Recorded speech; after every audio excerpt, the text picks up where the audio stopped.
미술관, 박물관에서 보았던 수많은 명화 속에 숨겨진 전쟁 비하인드 스토리 대공개. 고대, 중세, 근세 명화 총망라. 알고 보면 더욱 재미있는 명화 속 전쟁사 두 번째 이야기. 이번 그림은 굉장히 어둡습니다. 근데 가운데 주인공은요. 네. 무슨 모자를 번거지 같은 걸 쓰고 있어. 아, 저게 그거예요. 귀족의 그 배틀햇이에요. 귀족들이 쓸 수 있는 배틀햇이에요. 기자님은 모자에 또 일가견이 있어요. 오, 저것도 그러면 와, 방어가 심지어 돼요? 아, 이름이 방어는 아닌데 배틀 저게 햇이에요. 귀족만이 쓸 수 있는 깃털 배틀햇이에요. 아, 그러네. 깃털 있고. 그러니까 이거는 왜 이렇게 됐냐? 진짜 전투에서는 저런 거 잘 안 썼겠죠. 근데 지금 이건 그림이니까 주인공의 얼굴을 드러내야 되잖아요. 주인공이 얼마나 얼굴을 드러내려고 했으면 성을 뚫고 이기는 전투인데 얼굴이 안 보이니까 뒤를 돌아보셨어요. 이렇게. 와, 지금 저 성 안으로 들어가기 위해서 처절하게 이렇게 올라가는 모습이 디테일이 굉장히 잘 표현이 됐네요. 지금 보시면 성문은 뚫렸어요. 네, 네. 뚫렸어요. 밀고 성문 들어가고. 뚫렸는데 앞에는 좀 창병 먼저 들어가고 그 뒤에 이제 아케부스병이 따라 들어가는 장면이 보여요. 메고 딱 하고. 예. 네, 그리고 지금 저 벽에 있는. 저거는 지금 도망가는 아, 한쪽 성문. 그러니까 여기 시간을 따지지 않고 약간 이렇게 섞는 네, 거는 네. 여전한데 오른쪽에 성문을 돌파해서 들어가는데 그 전에 아마 성문 밑에서 성문 밖에서 싸웠던 전투에서 도망. 쟤들이 졌겠죠. 그러니까 이제 성벽 안으로 도망가는 거고, 그러니까 안에 있는 병사들이 자기 편이 끌어당겨주고 또 그 틈에 공격군이 성을 타고 왼쪽은 지금 공격군이 성을 맞아요. 타고 올라가는 네. 거고 오른쪽은 지금 도망가는 병사들이 막 이렇게 성벽으로 올라가는 거 이런 거 그려져 있고 중요한 거는 야간 전투를 그려놨다는 거예요. 그렇죠. 근데 야간 전투 보면 우리 왜 저기 등. 초파의 등 네. 횃불 같은 거. 보통 우리는 횃불만 쓰는 줄 아는데 네. 저렇게 등을 쓴다는 거를 등도 쓰고 횃불. 저 기록 덕분에 네. 알 수 있었네요. 근데 이게 왜 중요하냐면 야간 전투를 하면 보이지 않으니까 난전이 돼버려요. 난전이 되면요 아군 적군. 그것도 있는데 승패를 몰라 지금 얘들이. 그러니까 전쟁은 기세잖아요. 그래서 야 우리가 저기 뭐 이겼어. 그래야 와르르 몰려가는데 그쵸. 어떻게 되는지 모르면 사람들 어떻게 생각하냐면 우리가 졌다라고. 졌다거나 하여간 괜히 여기서는 저기 얌전히 있자. 그래서 다 패배해버리는 경우가 많습니다. 움직이지 말자. 그래서 저기 보면은 그냥 들고 가는 게 아니라 굉장히 질서정연하게 지금 등이 걸려 있잖아요. 네. 깃발처럼. 네. 그래서 저도 그때 이거 보고 깨달아서 야간 전투할 때는 이 횃불만 중요한 게 아니구나. 군대가 움직이는 데 따라 깃발 대신 등을 들고 다녀서 우리가 이런 흐름으로 움직이고 있다는 걸 병사들한테 가르쳐 주는 거죠. 우리가 본 모든 작품들이 이 한 공간에 있는 작품이었다면서요? 이게 백희오 궁정박물관 1층에 500인의 방에 있는 벽화래요. 아니 이거 우리 지금 박물관 한 칸 본 거예요. 와. 예, 그러니까 이게 이 방의 크기가 길이 54m, 폭이 23m, 천장 높이가 7m랍니다. 그럼 500명이 들어오면 정원이다라고 그렇죠. 해서 이게 500인의 방. 피렌체 공화국의 무슨 의원들? 예, 의원이 글쎄. 의원들 500명들이 여기 들어와서 회의를 하고 그랬대요. 지금 저 천장에 있는 것들도 다 작품인 거잖아요. 네, 작품이에요. 그래서 지금까지 우리가 본 건 양쪽에 있는 저 대형 벽화들이에요. 근데 원래 이 방이 정말 아쉬운 방이죠. 왜요? 왜요? 원래 저 그림도 훌륭한 작품이에요. 바사레가 그리고 유명한 화가가 그린 작품인데 네. 원래 여기에 벽화가 뭐가 들어가려면 한쪽 벽에는 다빈치, 한쪽 벽에는 미켈란젤로 그 유명한 이 대가들의 그림 배틀이 벌어졌던 장소예요. 네. 여기가? 예, 근데 왜? 근데요? 이제 다빈치하고 미켈란젤로가 한쪽 벽씩 그리기로 했어요. 네. 근데 또 서로 보여주면 안 되잖아요. 네. 그 휘장을 탁 쳐놓고 서로 안 보여주면 어. 몰래 봤을까나? 봤겠죠. 뭐 자존심이 있으면 안 먹겠죠. 그래서 네. 이 세상의 두 대가가 네. 한쪽 벽씩 맞다 그리고. 네. 어마어마하네요. 네. 근데 날이 가고 달이 가도 작품이 진도가 안 나가는 거죠. 그리고 세월아. 원래 사자와 호랑이는 안 싸우는 법이야. 그렇게 싸우면 둘 다 패자가 되겠다. 그렇죠. 하여간 뭐 이유가 어땠는지 모르겠는데 다빈치가 또 원래 유명하잖아. 일 느리게 하고 시간 내로 안 그리고 까탈스럽고 그리고 늘 참 잘 모르시는데 이게 엄청 세요. 계약을 했는데 네. 마지막에 그림 그릴 보면은 계약금보다 거의 10배를 받았다는 경우도 많고 그래요. 그리고 이게 예를 들면 월별 계약이거든. 근데 네. 작품 언제 끝내는지 답이 없거든. 아, 그럼 돈 내는 사람이 질 거예요. 아니 그러면 작품이 완성될 때까지 계속 줘야 되는 거예요? 안 주면 안 되죠. 그래서 다빈치가 끝까지 그린 게 없잖아요. 그래서 하여간 중간에 이거 안 준다고 떠나버렸어요. 그러면 모나리자의 눈썹이 없는 건 안 그리고 있는 건가요? 모나리자는 다빈치가 필생의 역작으로 그리기 위해서 늘 갖고 다니면서 하루에 조금씩만 잡아버렸대요. 눈썹을 그리기 전에 건강이 악화되셨어요. 뭐 하여간 그렇게 그럼 미켈란젤로는요? 그 다빈치가 떠났으니까 미켈란젤로가 나는 왜 그래서 가버렸죠. 아, 여기 만약 양반 작품이 있었으면 와, 저 궁전 저 관광객 때문에 그러니까 건물 지금 무너졌을 난리 거야. 났죠, 난리 났죠.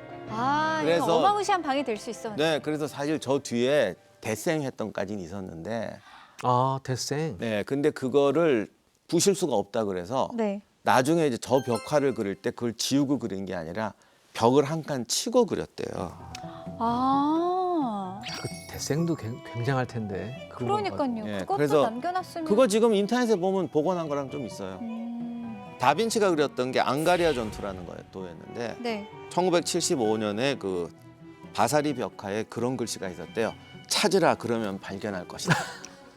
거기서 힌트를 얻어가지고 이게 그 다빈치의 원대 스케치를 안 지웠다는 소리구나. 그래서 레이저 요즘 뭐 별거 다 있잖아요. 네. 했더니 지운 게 아니라 거기다 벽을 진짜? 하나 치고 그래서 안에가 남아있대요. 그래서 봤더니 미켈란젤로 그림도 남아있대. 그 누구는 지금 뜯자 그러는데 그거 어떻게 뜯어? 이걸 어떻게 뜯어? 그리고 이거 그죠. 바사리도 엄청 유명한 화가예요. 그럼요. 그건 지금 있는 그 화가한테 대한 모욕이죠. 아니 근데 보면은 조각상들도 있네요. 저기 있는 건 다 A급이겠지. 저거 미켈란젤로 것도 있어요. 아, 우와. 그래요? 그러니까 내 말이 딱 맞네. 예. 다 A급이야. 그리고 저거는 가서 보시면 아까 우리가 그림 얘기했던 거와 관련 있는 조각들이 모여 있어요. 그건 가서 보시라고 제가 더 이상 안 가르쳐 드리겠습니다. 지금까지 우리가 이제 기병을 위주로 전투를 봤다면 자 이제 총이 나옵니다. 저 총이요? 나팔 아니에요? 저 밑에 밑에는 지금 다리 앞에 밑에 무슨 보면은 형이에요? 총을 겨누고 있고 병사가 앞에 있구나. 여전히 위에는 이제 기병이 이게 오스만하고 싸우는 거죠? 이 초신달 그 모양처럼 돼 있는 거 깃발, 이게 네. 오스만이죠? 네. 그렇죠. 절대 그림 그리는 사람들이 다 힌트를 줘요. 그 자세히 보면 막 이름도 적어놓고 그래. 얘 누구다. 막 그래서 다 알게. 주석처럼 이렇게 어깨 옆에다가 윤지연. 근데 이 지금 액자라고 해야 되나요?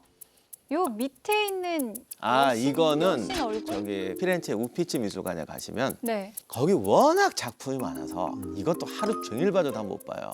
40분 코스가 있더라고. 40분 무슨 그런 코스. 코스가 따로 뭐 정해져 40분 있어요. 코스, 1시간 반 코스 네, 막 네, 이렇게 네. 있는데 네. 하루 종일 봐도 못 보니까 벽에 그린 건 너무 많아요, 진짜. 전혀 안 보고 나오는 게 천장.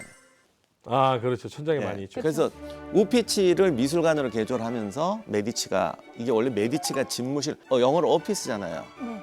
그거를 여기다 미술관으로 채웠는데 벽만 채우면서 천장에다가는 당시 피렌체 화가들을 불러서 피렌체의 유명한 사람들, 피렌체 출신의 유명한 사람들 아니면 무슨 그 있던 풍경화 이런 거를 천장에다 가득 채웠어요. 그래서 작품 수준은 좀 떨어질지 모르지만 16, 17세기 피렌체의 모습을 보고 싶으시면 천장에 잔뜩 있어요. 거기서 활약한 화가들, 문인들 그 사람들의 모습을 보고 싶으면 또 거기 잔뜩 있어요. 그래서 그림이 약간 수채화풍으로 진하지 않잖아요. 그러니까 빨리 이렇게. 그래도 그때 당시의 모습을 잘 보여주는. 예, 그래서 여기 이제 온갖 전투도 풍속도가 있는데 요 그림은 총이 나왔잖아요. 네. 원래 제일 전투하기 힘든 게 다리 이런 거 하여간 그렇죠. 그때나 지금이나 다리 통과하는 거. 하천 건너는 네. 거 그게 제일 힘들지. 그 옛날 같으면 저 기병들이 정말 또 이거 밀집 대형 짜고 막 별짓 다 해야 되는데 총이 나오니까 다리 옆에서 쏴갈긴 거야. 그러니까 이쪽 애들 막 죽으니까 말 타고 신나게 그때 건너가는 거죠. 전쟁의 방식이 바뀐 거예요. 이 작은 그림 하나에도 총이 나와서 전투의 양상이 어떻게 바뀌는지를 보여주고 있어요.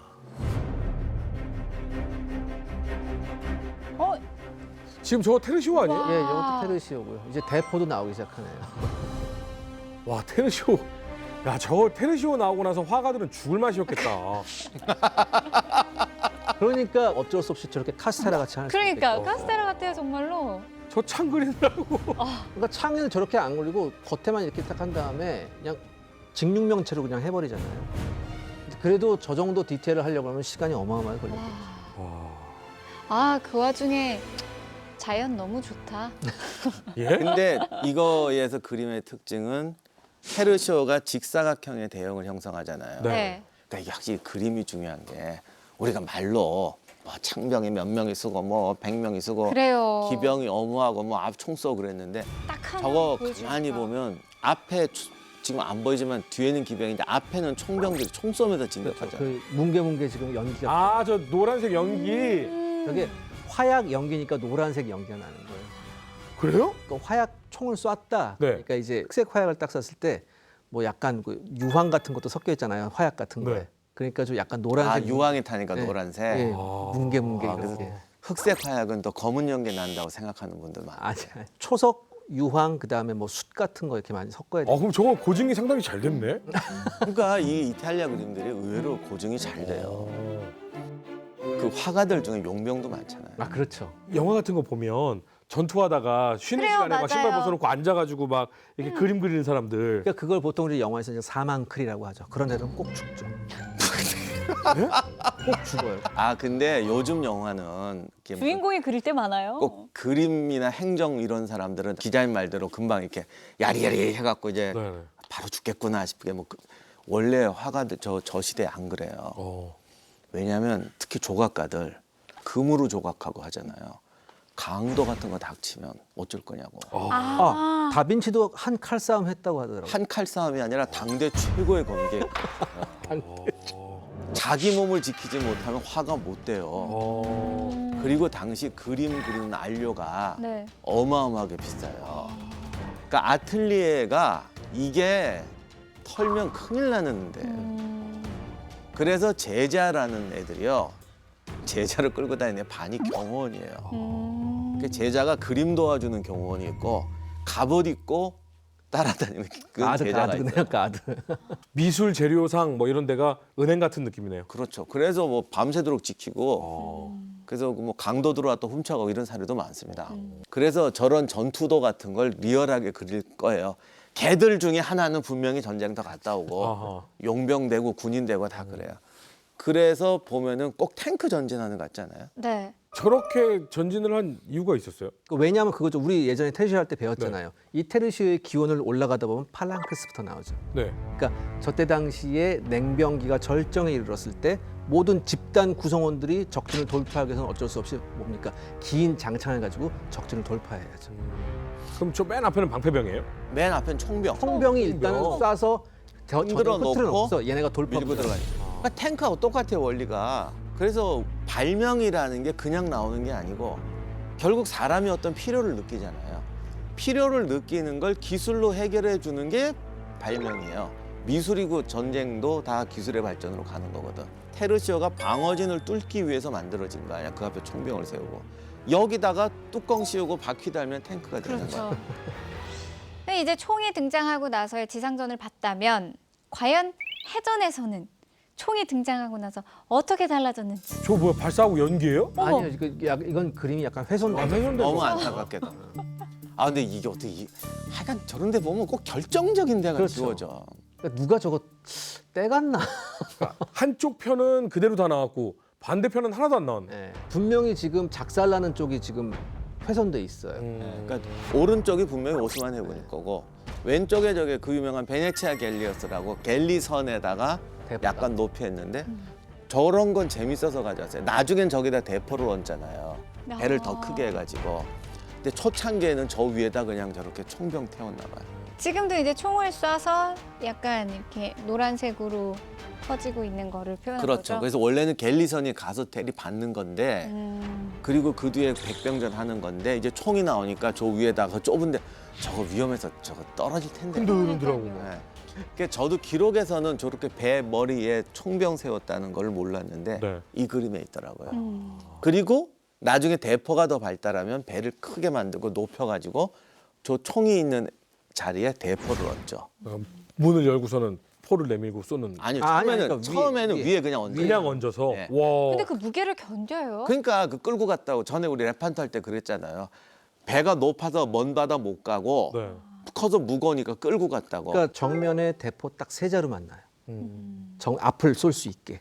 그러니까 뭐 우리가 18세기 캐리비안의 해적에 나온 것 같이 옆에로 쭉 못 놨어요. 저때 아직까지는. 이게 옆에로 놔도 이제 베르소라고 아주 작은 대포 그런 거 만나. 뒤집어질 수 있습니다. 네. 그래도 그거 오니까 보고는 다 이렇게 피해 우회하잖아요. 근데 대형이 흔들리는 거죠.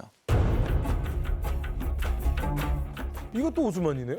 이건 기자님하고 같이 간 거야. 터키 아, 예, 박물관에 있던 거야. 아, 터키. 기억나요? 기억나는데 그럼 왼쪽에 있는 저거는 아까 말씀하셨던 배틀햇인가요? 네, 배틀햇이죠. 쫓기고 있죠. 그러네요. 저 사람은 쫓기고 있고 네. 지금 뒤에 있는 오스만 저 지휘관의 와, 전투하는 얼굴이 모습을 엄청 잘 작아요. 보셔야 됩니다. 지금 오른손에 들고 있는 게 총이에요. 아. 근데 저때 당시 총이 특히 권총이잖아요. 명중률이 안 좋으니까 어떻게 해라? 완전 가까이 가까이. 1m 앞에서 갖다 쏴라. 바로 그걸 그대로 보여주는 거예요. 어떻게 보면 용기병들이네요. 그렇죠. 너 나 쏠 거야? 라고 하는데 응 하고 쏘는 것 같은 그런 거죠. 그 우리가 저 얘기 처음 할 때 그 얘기 했잖아요. 정말 가슴에 대고다 쏘겠냐. 근데 그림에는 저렇게 쏘는 것처럼 그저 그림을 보면요. 차라리 칼을 집었더라면 이미 적을 찔렀어. 근데 이런 게 있어요. 지체 높은 사람들이 저런 무기가 있잖아요. 그럼 꼭 이런 무기를 써보고 싶어요. 그래서 이런 무기를 써서 적을 쓰러뜨리면 이게 대단한 상징성. 그렇죠. 저 비싼 무기를 써보고 싶은 것도 있고 또 이게 터키 박물관에 있는 건데 이 항상 전쟁은 의외로 첨단 기술이잖아요. 우리가 첨단 기술로 이겼다. 이거를 말하고 싶은 게 있는 것 같아요. 그것도 최고 지휘관이 맨 앞에 서서. 우리는 최신 무기를 썼다. 전에 왜 청동대포, 청동대포. 그게 이제 몇백 년이 지나서 구식 무기가 됐는데도 우리는 이렇게 첨단 무기를 쓴다. 이거 말하고 싶어. 가장 그 당시에 앞섰다 이런. 예. 근데 그림 잘 그렸다. 그리고 오스만 그림은요. 저것도 이태리 화가들한테도 영향 줘요. 아, 그래요? 예.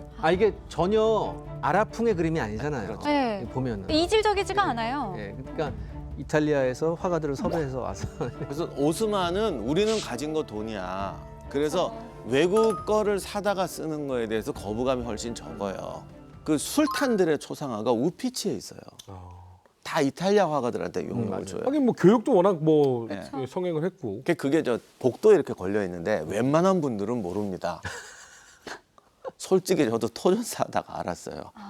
이게 세계 하나밖에 없는 술탄 초상화야? 그래갖고 우피치에 찍은 사진을 막 뒤졌더니 내가 지나가다가 신기해서 찍긴 찍었더라고요. 그래서 쭉 걸려 있는데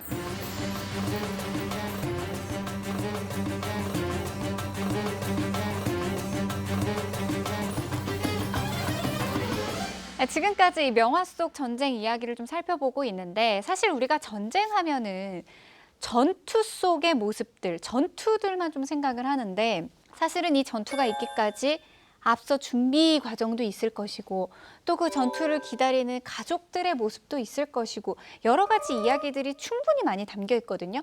혹시 이런 이야기가 담겨 있는 그림도 있을까요? 예, 그것도 우피치에 있어요. 이거는 지금 포를 대포 준비하는 공장. 건가요?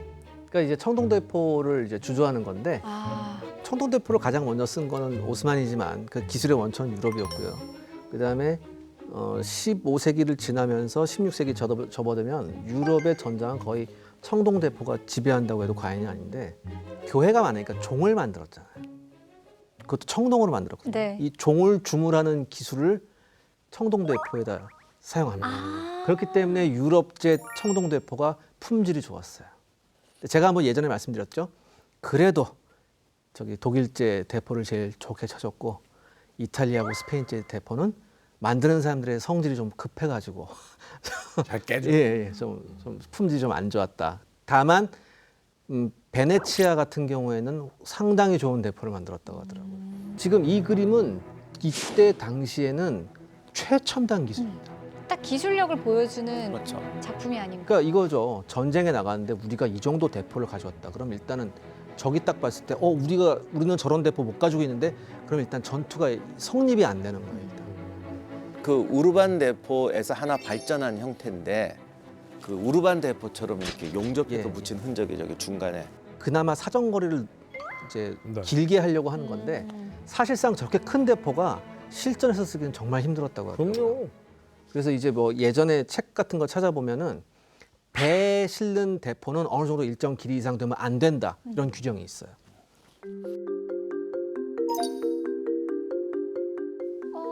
이거는 이거는 화약 공장입니다. 그렇죠. 이제 외국에서 초속을 네. 수입해 와서 이걸 이제 이거 화약을 만들어야 되는데 더군다나 저때 화약은 품질도 안 좋았을 뿐더러 대포를 쏠 때 가로 형태로 넣거든요. 화약을. 네. 그러니까 어마어마한 재료의 낭비가 있죠. 시간이 지나서 18세기 후반 19세기 정도 되면 이제 화약낭이라고 해서 화약을 주머니에 딱 넣어가지고 화약낭의 형태로 이제 화약을 장전하게 됩니다. 그러니까 훨씬 그 화약의 낭비가 덜해지죠. 근데 처음에는 어쩔 수 없이 가루 형태로 넣었었어야 돼요. 그리고 저건 사진은 내가 찍었지만 네. 기자님한테 물어보려고 하셨는데 저 뒤에 보면 무슨 시험관 플라스틱 같이 무슨 액 네. 받고 이렇게 되잖아요. 그렇죠. 지금 저게 화약 재료 어떻게 다 만드는 그렇죠. 거예요? 그러니까 왜냐하면 비율을 섞어야 되거든요. 비율을 염초 8, 유황 1, 그다음에 뭐 차콜, 네. 숯 그거 1 이런 비율로 섞어야 되거든요. 그러기 위해선 정확한 계량이 필요해요. 그래서 이것도 꽤 그러니까 잘 정비된 공장인 거죠. 그리고 정량으로 처리하는. 염초 같은 거는 불순물이 많이 섞여 있거든요. 그걸 정제해야 됩니다. 그래서 저런 여과 장치 같은 것도 필요하죠. 약간 진짜 현대 시대 그 공장을 보는 것 맞아요. 같은 느낌이 뭐 좀 있어. 시스템이 참 훌륭하잖아요. 와. 그러니까 저런 걸 원래 잘 안 보여준다고. 그렇죠, 그렇죠. 왜냐하면 저런 것도 다 비밀이에요, 노출이니까. 사실. 네, 네. 그렇죠. 대장장이들이다. 여기는 갑자기 이제 그 노동집약적 산업으로 돌아왔어요. 이거는 노동집약이라기도 할 수 있는데 네. 지금 걸려 있는 걸 한번 보시죠. 뭐가 걸려 있습니까? 걸려 있는 거요? 예, 갑옷. 갑옷. 한마디로 이건 귀족들을 위한 핸드메이드 아. 플레이트 갑옷을 만드는 곳입니다. 수공 그 그러니까 공장간. 전투용이라기보다는 귀족의 과시용. 오, 그래도 전투용 맞지. 저거 얼마나 저기 생명이 걸린 건데. 이게 보세요. 이게 갑옷 보면 여기 동그란 부분도 있고 연결되는 부분이 많잖아요.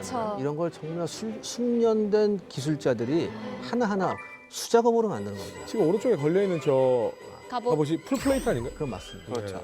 그래서 그 창고에 가보면요. 저런 그런 명품 그 귀족들이 입는 것은 다 특별 디자인이에요. 그렇죠. 그럼 아이디어가 차고 넘쳐요. 네. 그런데 그거 말고 일반 병사들이 입는 거 똑같이 만들어서 때리 박은 것도 이쪽 벽에 잔뜩 있어요. 네. 근데 저기도 보면 바닥에다 막 패대기 쳐놨잖아요. 네. 저런 거는 똑같이 생겼잖아, 저거. 아, 아니면 이제 저거를 재가공을 해서 저 벽에 걸린 것처럼 갈 수도 있는데 네. 제 생각에 저건 표준형 갑옷이야. 근데 진짜로 전쟁사에서 우리가 전투와 어떤 그 전쟁 안에서의 이야기를 배우다가 전쟁을 준비하는 이야기를 배우니까 이것도 그러니까 재밌네. 재밌- 그러니까 어떻게 보면 이게 훨씬 더 의미가 있어요. 그리고 이게 훨씬 더 재밌어요. 그때 왜냐면 사실 전투 얘기, 전쟁 얘기는 저희가 또 앞편에서도 계속해서 해왔잖아요. 근데 그 뒷이야기들을 좀 볼 수 있어서 훨씬 더 흥미로운데, 이거 뭐- 와, 이거는 계속 기자님이 입이 마르도록 얘기한 게 예. 귀족들 아닌가요? 이거 지금 복장이나 어, 이거 보면 배틀넷의 지금 끝판왕을 보고 있습니다. 그러니까요. 아, 저 배틀넷 보십시오. 저 차양 크기. 아니 저거요. 술도 이렇게 달렸고 휴가지에서 여자들이 얼굴 안 탈라고 쓰는 그 모자 아니에요? 어쩐지 좀 탐이 그러니까. 나더라고요. 아니 큰 거 이렇게 하고 다니시잖아. 당시 귀족 나린께서 왜 얼굴들이 다 하얗겠어요? 네. 아, 안 탈라고 저걸 쓰시는 거야? 아니 제가 누누이 얘기하지만 모든 것은 처음엔 남자에게서 시작돼요. 맞아요. 그래요? 그리고 여자가 뺏어가는 거예요. 귀걸이 일이네. 남자 거였다고. 귀걸이가 남자 거예요? 그럼 목걸이 남자 거였어요. 하이힐도. 하이힐도, 왜요? 팔찌도. 그냥 다 남자들이 처음에 찼어요. 그래요? 예. 이쁘려고? 아, 이거 신분을 과시하는 거예요. 신분과시용으로? 꽃핀 하다못해 꽃핀. 머리핀이요? 머리핀이 아니라 꽃장식 달린 머리핀. 꽃 달린 아, 거요? 호사지. 그것도 남자들이 쓰는 건데 여자가 가져갔어요. 아, 꼭 제가 가져간 것처럼 표현. 여자분이 여기 그래서 주고 만들고 주고 이렇게 돼서 제가 많이 쓰는 말이지만 이제 남자들은 뼈하고 가죽밖에 안 남았다. 좀 있으면 달라고 할 거예요. 일이네. 저기도 보시면 저거 지금 다 여자들한테 갔잖아요. 저 반 스타킹, 맞아요. 저 모자. 어. 가만히 보세요. 아니 그리고 저렇게 아, 그렇지. 술들이 엄청 달려 있어서 엄청 화려해 보여요. 풍성한 바지. 네. 그러니까 저 신발도 여성분들 저 신발도. 샌들. 맞아요. 그런 느낌이. 그리고 색감 봐봐요. 그다음에 얼마나 다 여기서 좋아요. 좀 간과하신 게 있습니다. 네. 목에 있는 저 레이스 보십시오. 이 레이스 남자가 요즘 레이스 좀 뭐라고 그럽니까? 구속되겠죠. 근데 왜 구속돼요? 아니 레이스 입을 수도 있지 왜 구속이 돼요? 아무튼 그렇거든요. 근데 이렇게 모두가 모여서 놀고 있는 와중에 아니야 놀고 저기 있는 게 아니라 이거 무슨 한 사람을 죽이려고 하고 있어. 결투 네. 장면 같아요. 그런 줄 알았는데 봤더니 뒤에서 총을 겨누고 있어요. 그리고 지금 이 느낌을 봤을 때 저는 무슨 생각이 들었었냐면 시저. 암살한 네, 시저의 한 점 그 아, 장면을 마치 이 중세 르네상스를 그 풍으로. 재해석한 예, 지금 이 상황이 대단히 심각하다는 건 사람들의 표정을 보면 알 수 있어요. 네. 네. 대단히 지금 경직된 표정들을 다 잡고 있거든요. 그리고 한 긴장된. 명으로 하여금 모두가 몰려 있고 네. 저기 뒤편의 남자는 넘어지는 것 같으면서 이 사람을 이게 겨누고 무슨 있고. 광경인지 맞추시면 여러분은 정말 이제 도 같은 거예요. 한번 진짜요? 도전해 보시죠. 아 갔다 와야겠는데. 아 나 독일 쪽은 강한데 이탈리아 쪽은.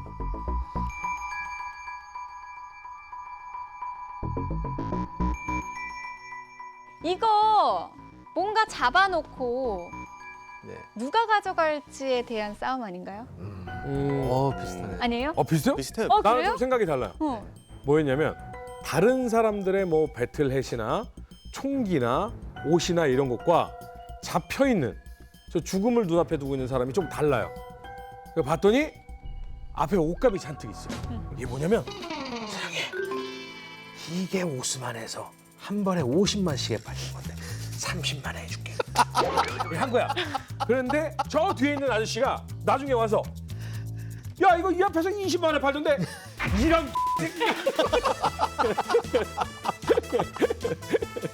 아 상인이 한 명 와가지고 사기를 치다가 사기를 치다 걸렸군요. 옷감 사기 치다 걸려서 아 뭐예요 근데? 이게 보시면 지금 아주 고급 옷감들이 위에 네네. 있어서 네. 옷감까지는 맞았습니다. 네. 한마디로 이게 노획품이에요. 이걸 놓고서 지금 병사들끼리 싸우는 거예요. 누가 가져갈지. 네. 그러면 맞네요. 맞았어요. 네. 근데 저기 보시면 처음에 얼핏 보면 귀족들 같았잖아요. 네. 근데 얼굴 표정이나 이런 거 가만히 보시면 다 뺏어서 입은 거구나. 그러니까 얘들이 좀 술 취한 데다가 우리 30년 전쟁 용병들. 그러니까 왜 술 얘들이 취했는지 제가 여기서 보여드릴게요. 네. 저맨 왼쪽에 있는 사람의 장화를 보십시오.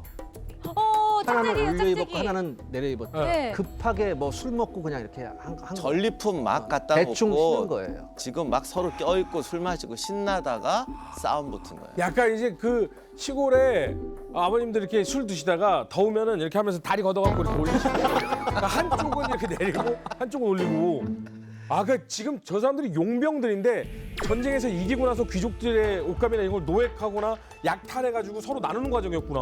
그러니까 지금 보시면 저 중앙에 있는 하얀색 옷 입는 사람 누가 봐도 저 실크 아닙니까? 그쵸. 실크 옷 입고 제일 탐이 나요. 매트레도 제일 비싼 거 사. 아. 노란 옷 입은 사람 야 왜 너만 좋은 거 입어? 어? 너만 그래. 그때 네. 그때 지금 잡혀있는 저 친구가 네. 옷감을 슬쩍 집어넣은 거야. 그러니까 저 사람들이 첫 판부터 장난질이냐 이렇게. 그래서 술 먹고 싸움이 난 거예요. 저기 눈빛 같은 거 보면 술에 취한 표정이 딱 나요. 팽하잖아요. 그 얼굴도 약간 불그스름하네. 그러니까 저 뒤에 하나는 총 들고 팬다 그러고 그쵸. 또 하나는 야 쏜다 이런 거예요. 오히려 총도 거꾸로 쥐고 있어요. 그러니까 때린다. 네. 너희 그러니까 서로 술 취해서 이렇게 했는데 사실 저렇게 돼서 물론 뭐 서로 뭐 피보는 경우도 있겠죠. 근데 웬만하면 저런 거 많은데 누가 나와서 그러지. 야 대충 맞아 나오자. 맞아. 저 옆에 있는 사람이 네. 지금 자기 노예품 딱 보면서 야 적당히들 해라. 그렇죠. 재밌다. 재밌네요. 내용을 알고 보면 이 짧은 그림 하나에 진짜. 그러니까 우리가요 사실은 다빈치 그림이 뭐고 미켈란젤로가 어떻고 뭘 알아. 근데 그냥 이런 작품 하나에서 이때 당시에 그 느낌을 받을 수 있다는 것 자체가 너무 재밌다. 이건 뭐예요? 이거는 그리스 아니 이거는 근데 굉장히 우리에게 좀 익숙한 그림 같아요. 이게? 정확하게 이 그림은 아니지만 저 가운데 예수님 아니에요? 가운데 그러니까요. 이 느낌이 굉장히 마지막 만찬 최후의 그거와 만찬이구나. 비슷하게 생겼어요. 아 최후의 만찬은 12명이 모였던 거. 네, 그러니까 약간 근데 그 이제 느낌이. 그 느낌이 요거는 나게 지금 느낌. 언뜻 봐도 한 50여만 되지 않습니까? 가나의 혼인잔치라고 해서. 아, 예수님 결혼하시는 거예요? 아, 그 교회 다니시는 분은 아는데 이제 가나의 혼인잔치라고 뭐 혼인잔치에 가서 물을 포도주로 만들었다는 그 유명한 얘기. 예, 베르네제라고 역시 르네상스 유명한 화가인데 네. 우리가 많이 봤지만 또 이탈리아풍으로 막 섞어서 그린 거예요, 저게 지금. 거기 당시에 유명한 이탈리아 사람들 얼굴은 저기 또 다 있겠네. 저 오른쪽에 맨 앞에 서 있는 사람 있잖아요. 네. 굉장히 뭐 비싼 가문의 귀족이겠죠. 아. 그러니까 자기 얼굴도 나오고. 네. 근데 옷이요. 약간 약간 중국 느낌이에요. 이 그림은 저기 루브르 박물관에 있는 거예요. 네. 그 베르네제가 이게 대표작이 돼서 비슷한 테마로 작품을 여러 개 그렸어요. 그런데 요거는 모델이 베네치아 같아요, 기본적으로. 그래서 이 제일 재미난 게 왼쪽에 보면 오스만 사람들도 있네요. 네. 있네요. 맨 왼쪽에 있네요. 네. 역시 오스만이 돈이 많았거든요. 아. 그래서 또 부인은 유럽 여자잖아요, 옆에. 네. 아, 그러네. 옆자리. 파티에 안 빠질 수가 없죠. 또 오스만 없죠, 없죠. 사람들이. 네. 또 금발 좋아하거든. 아, 진짜 금발 좋아해요. 찾아보면 이제 온 나라 인종들이 다 섞여 있어요. 그러니까 변발한 사람도 보여요. 맨 오른쪽에. 그러니까 베네치아가 무역 도시였기 때문에 어쨌든 이렇게 뭘 여러 하여간 온 나라 인종을 다 봤나 사실 봐요. 예수님하고는 다 관계 없는 분들인데. 거기서 정말로 되게 이 화가의 고민이 느껴져. 어떻게 하면 그래도 튈까라는.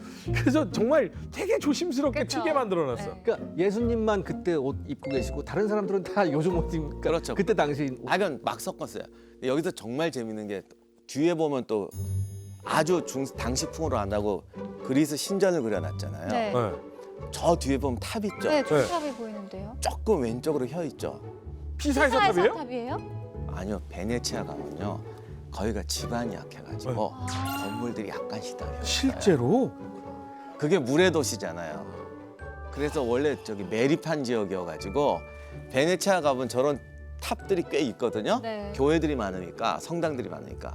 근데 자세히 보면 휘인 거 꽤 있어요. 요만큼씩. 재밌네. 탑의 상징성이. 근데 지금 이 우측에 보면은 사람들이 거의 매달려 있는 수준으로 2층, 3층에 있는 것 같아요. 베네치아가 섬이잖아요. 네. 그러니까 가옥이 밀집돼야 되거든요. 인구 밀도가 엄청, 집금도 높아요.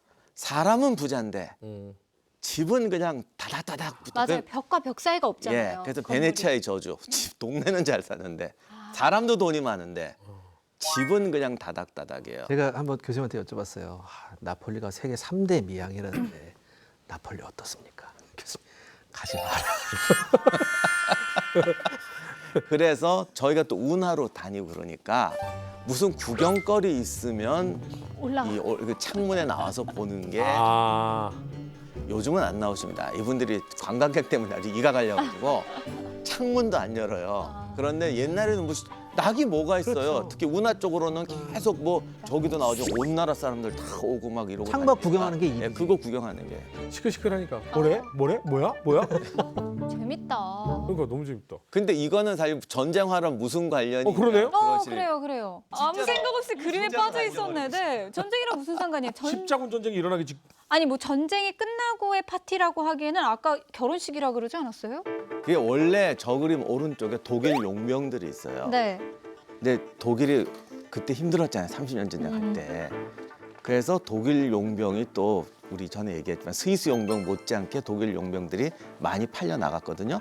근데 이 사람들이 평소에는 경호원 역할을 많이 합니다. 아, 그래서 부잣집 이런 데 와서 그러니까 한마디로 이것도 가드였군요. 이것도 한마디로 설정 붕괴죠. 예수님 시절에 무슨 독일 용병들이 가요. 그러니까 저것도 그거네요. 그러면 예수님 시절의 얘기를 그렸지만 그렇죠. 현실판 지금 이탈리아의 모습인 그렇죠. 거네. 그러니까 이거 이렇게 얘기하면 돼요. 저분들이 다 돌아가신 분이에요. 그래서 천국에서 지금 파티하는 거예요. 예수님 모시고. 그러면 돼요. 아니, 뭘 또 그렇게 그렇게까지 안 하겠다. 그냥 당시 부잣집에는 최소한 독일 용병 경호원 한두 명 꼭 있다. 그래서 이 그림이 또 다른 테마가 베네치아에 있는 아카데미아 미술관이라는 데도 있어요. 근데 거기는 요 참석자들은 좀 이렇게 화려하지 않은데 거기는 독일 용병들이 더 티나게 오. 근데 이분들이 그러니까 뭐 옆에서 보초 쓰고 이런 게 아니고 파티에서 같이 술 마시고 놀고 있어요. 경호원이 좋은 직업이에요. 전쟁만 없으면, 그렇죠. 싸움만 안 나면. 그렇죠. 그리고 저 경호원들 보면은 요즘은 우리는 가드 그러면 왠지 비밀 경호원 그래서 탁 숨어 있고 티 안 나게 하는 거 생각하는데 의외로 옷을 적어도 보면 소매가 금색이잖아요. 옷을 화려하게 입어요. 바티칸의 그 용병들도 화려하게 입잖아요. 왜냐하면 전투용이 아니라 가드기 때문에 과시용. 비켜라. 그러니까 빨리 보여줘. 사실 싸움이 안 나게 해야지. 그렇지. 싸움이 나버리면 이제 그다음에 그렇죠. 사건 터지니까. 알아서 겨라 이거지. 우리 간다 이렇게 잘 보이게 하는. 그래서 금빛 이렇게 차고 비켜라 비켜라. 싸움은 사전에 방지하는 게 좋은 겁니다. 이거 뭐 나체 전쟁인가요? 어머, 전 잠시 빠지겠습니다.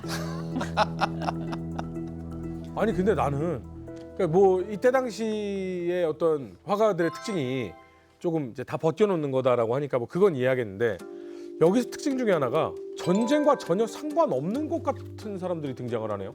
여인들이 많이 등장. 네. 그리고 더군다나- 가운데 여인은 이 전투를 말리는 것 같고 그렇죠. 저 뒤에 여인은 또 아이를 아이를 들고 있는데 이게 이걸 보여주는 것 같지 않습니까? 마치 이게 여기 전투의 배경이 있습니다. 회화의 제목이 사비니 여인의 중재라는 회화인데 예전에 이제 로마 건국 초기에 로마가 여인들이 많이 부족했대요. 네. 그래서 이 로마 초기의 로마 사람들이 사비니 쪽의 여인들을 많이 납치해 와요. 그래서 아내로 삼고 이렇게 이제 인구를 늘리게 되는데 당장 자기 누이나 부인들, 뭐 이런 딸들 이게 납치당한 사비니족들은 가만히 있을 수 없어요. 화나죠. 그래서 와서 이제 로마군하고 한판 붙으려고 하는데 이미 사비니족 여인들은 로마 와서 아내가 됐고 그랬군요. 아이를 출산했어요. 네. 이게 애야! 그러고 이제 보여주는 거예요. 이러고도 싸울래? 중간에 지금 가장 중앙에 있는 저 하얀색 옷 네. 여인이 말리고 있는 거죠. 야, 싸워서 뭐하냐? 이제 한 가족인데. 그러네. 그러니까 이쪽한테 이게 당신들의 친족하고 이쪽으로 들면서 이게 당신들의 외족하다 이렇게 되는 거예요. 이게 손자야. 그럼 이거 싸우겠습니까? 그래서 이게 그 유명한 늑대젖을 먹고 자랐다는 로물루스 전설 뒷부분 얘기예요. 로물루스가 이제 로마를 세운 다음에 네. 사비니족을 약탈하죠. 그래서 그림에다 제가 설명 넣는다고 그랬잖아요. 네. 누가 로물루스겠어요, 저 중에? 늑대. 그렇죠. 저 이렇게 네. 방패에다가 딱 새겨서 어. 얘가 로물루스야라고 가르쳐 주는데 그리고 비율이나 얼굴이 너무 아름답게 그렇죠, 그려져 있어요. 그렇죠. 근데 저 흰옷 입은 사람이 로물루스의 이제 부인인데 왕이 자기 부인으로 삼았으면 그 여자분은 원래 사비니족의 왕의 딸이에요. 그렇죠. 그래서 저 왼쪽에 있는 사람이 이제 이 여인의 아버지죠. 그러니까 로물루스의 장인이 된 거죠. 네. 그래서 이분은 그러니까 로물루스의 부인이면서 사비니족 왕의 딸이니까 둘 사이에 딱 껴서 말리는 거예요. 그래도 그러니까 아빠 이제 그 일을 용서하세요. 뭐 이런 그런 느낌이고. 그래도 로물루스가 참 제일 인물이 괜찮은 여인을 데리고 왔네요. 여기 보니까. 그게 그 와중에 보입니까? 그게 보여요? 와. 아, 이목구비 뚜렷함.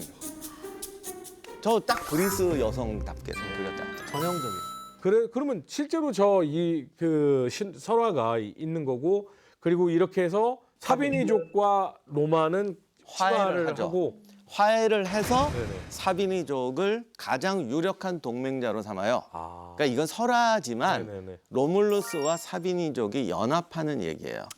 그 마치 우리나라 주몽 얘기에서 왜 네.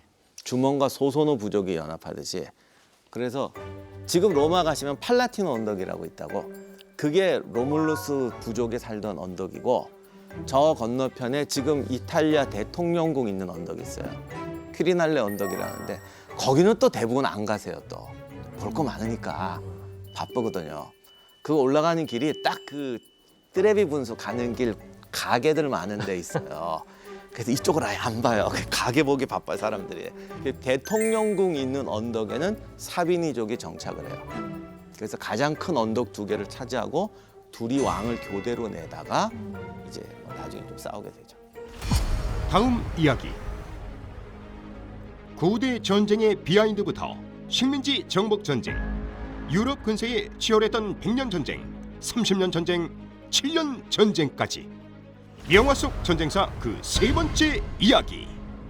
우와 이게 사진이 아니고 그림이에요? 당시에 참전했던 사람들의 얘기를 듣고 그것을 생생하게 재현해내려고 했던 거예요. 제가 이 사진 찍을 때 제일 놀란 건 저 중장 기사단의 돌격을 가장 무섭게 묘사한 것 같아요. 오늘 나온 그림 중에 네. 가장 교수님하고 저하고 분석을 많이 했던 어. 30년 전쟁이 일어나기 직전에 아. 이게 우리 30년 전쟁할 때 했던 얘기들이 여기 다 들어가 있어요. 오, 게티스버그를 기자님하고 갔는데 정말 충격받은 게 저거 그림이에요? 그림의 한 50분의 1 정도예요. 어. 그 넓은 전쟁터가 완전히 그 시대 그대로 냉동이 돼 있는 거예요. 이 그림은 뭐예요? 지난번에 왜 이소스 전투 알렉산더 모자이크 했잖아요. 네. 네, 그 이소스 전투 때 다리우스 3세가 달아나면서 자기 가족들을 두고 도망가요. 후반에- 그때 그 알렉산더 대왕이 말로 막 깔아뭉개면서 예, 추진했던 예. 그 그림. 그래서 네. 그 자기 부인, 어머니, 어린 아들 두 딸이 전부 포로가 됩니다. 와, 근데 알렉산더는 그림들을 보면 누군지 대충 느낌이 오네요. 그죠. 지금 딱 봐도 어. 저기 파란색 걸치신 그치. 분 아닐까요? 그리고 되게 자애롭게 손을 내밀고 있어. 그렇죠. 그런데 알렉산더가 저 가족들한테 되게 잘했어요, 진짜로. 그랬는데 부인이 얼마 있다가 병들어 죽어요. 지금 저 그럼 제일 큰 침대에 누워 네. 아픈 것 같아. 네, 그래서 왕비한테 문안을 가는데 그 알렉산더 전기에 보면 알렉산더가 문 열고 들어갔을 때 그 장면이 있어요. 네. 왕비는 이제 누워서 죽어가고 있고 어머니는 침대 밑에 앉아서 막 슬퍼하고 있고 그 장면을 그대로 이제 옮긴 것 같아요. 그 책에 있는 내용을. 근데 가장 우측에는 저분은 남성분 같은데 우통을 벗고 있고 엎드려 있어요. 원래 하인도 있어요. 아. 그 책에 보면 아주 그 충성스러운 하인이 있었어요. 네. 이분이 뒤에 등장하는데 나중에 이제 왕비를 알렉산더가 이제 장례를 치러주고 그 하인을 이제 황제한테 보내요. 심부름으로. 그리고 아마 저기 어린 애가 아마 아들인데 원래 6살이니까 저렇게 어리지 않는데 더 어리게 만든 것 같고 아마 저기 양쪽에 두 딸. 근데 지금 보면 하인은 엄청 예를 표하고 있잖아요. 근데 그래도 전투에 진 나라의 왕족인데 너무 알렉산더한테 이렇게 좀 너무 왔냐? 뭐 약간 이런 느낌으로. 다리우스 황제 어머니잖아요. 그러니까 태후. 엄마는 조금 그래도 황제 어머니인데 그 황제가 대패하고 도망갔잖아요. 그래도 엄마는 아들 편이죠. 네가 우리 아들 때렸냐? 약간 이런 느낌이구나. 실제 이제 책 알렉산드로스 대왕 전기에 보면 네. 이런 얘기가 있습니다. 포로가 된 다리우스 모후와 왕비는 모든 사람의 시선과 관심을 끌었다. 모후는 왕실의 위엄을 갖췄을 뿐만 아니라 나이도 많아서 존중을 받았고 왕비는 현재의 불운으로도 손상되지 않는 아름다운 덕분에 죽음을 받았다. 특히 지금 저기 그림 보시면 왕비가 지금 침대 위에 누워 계시잖아요. 네. 원래 여자가 아플 때 이뻐요. 그러니까 좀 아플 때 좀 이쁜 모습이 보여요. 오늘 더 예뻐요? 그러니까는 좀 이상한 아프다고 꼭 예쁜 건 아닌 것 같은데. 가련미라고 할까? 맞아요, 맞아요. 그런 게 있잖아요. 청초한 예. 느낌. 지금도 저기 나와 있는 사람 중에 가장 하얗게 그렸을 거예요 아마 어. 저 왕비를. 그 페르시아뿐만 아니라 인도까지 가잖아요. 나중에 부하 장군들이 다 하는 말이 그 지구의 반을 돌았는데 자기들이 봤던 여자 중에서 가장 아름답고 품이 있었던 사람은 다리우스의 왕비였다. 황제의 왕비인데 기품이란 건 말할 수도 없었겠죠. 품위도 있고 이쁜 걸로 두 번째가 나중에 그 아프가니스탄에서 결혼하는 알렉산더 부인 록산네였다라고. 룩산. 원래 동서고금을 막론하고 네. 네. 승자는 패자의 부인에 대한 시침을 요구할 수 있는 그런 게 좀 있었어요 예전에. 근데 그거는 약간 진국의 그 왕 입장에서 너무 자존심 상하는 일 아닌가요? 근데 그래서 알렉산더는 안 그랬다고 하더라고요. 그러니까 다리우스도 의심을 했는데 알렉산더는 절대 안 그러고. 근데 그거 나중에 딸하고 결혼해. 진짜요? 네. 알렉산더는 자기가 왕비로 삼아야겠다라는 사람한테는 되게 품위 있게 하더라고. 그럼 원래는 왕비로 삼고 싶었구나. 왜냐하면 페르시아 황제의 딸이잖아요. 그래서 정략 결혼을 나중에 해요. 그래서 원래 다리우스 3세가 정식으로 왕이 된 게 아니고 그 위에 아타크세르세스라고 또 있었는데 이게 좀 복잡해요. 그러니까 두 황제의 딸이 살아 있었거든요. 네네. 근데 요 딸 말고 걔는 또 다른 곳에서 포로가 돼요. 그래서 전 황제와 전전 황제의 딸을 전부 자기 부인으로 삼죠. 야. 그런데 고리고 나서 바로 죽어요. 왜요? 알렉산더 갑자기 죽어. 알렉산더가. 네, 네네. 갑자기 죽어서 그래서 저 그림에 나온 사람이 다 불행해지죠. 왜냐하면 알렉산더가 이제 인도 정복 갔다 돌아와서 그 황제 두 딸하고 다 부인으로 맞았는데 갑자기 죽었잖아. 네. 알렉산더가 제일 먼저 결혼했던 록산느가 그 알렉산더 후계자 한 명하고 결탁을 해서 딸 이름이 스타테이라인데 스타테이라랑 또 한 명 두 황제의 딸을 불러다가 독살해서 우물에 쳐놨어. 그리고 그 록산으로 나중에는 또 독살돼서 또 죽고 아들이랑. 그러네 연속. 예, 여기에 나온 인물들은 다 최후가 좀 그렇죠. 그렇지 저 모든 않았군요. 분들이 최후가 불행하게 돼요.